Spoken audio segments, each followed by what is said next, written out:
哎，你在干嘛？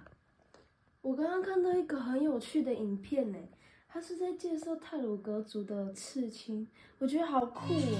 你要不要一起 Kaya 来看？ Ticim 好啊， Matas Gumi 形状类似牙刷，又称刺刷，刷柄用轻质桐木制成，根据纹面师的手握制成， Datuk 使用轻质木材制成，一段较细，手持方便；另一段较粗，用来敲击或拍打物体。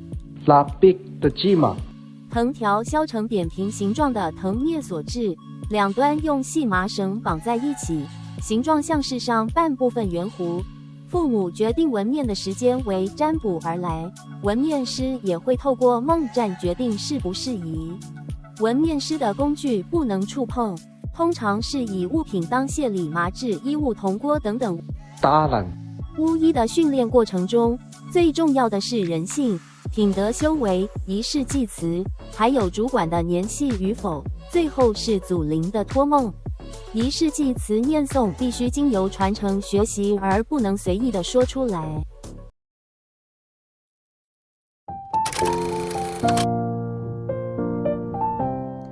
好酷哦！原来是这样。那我知道了，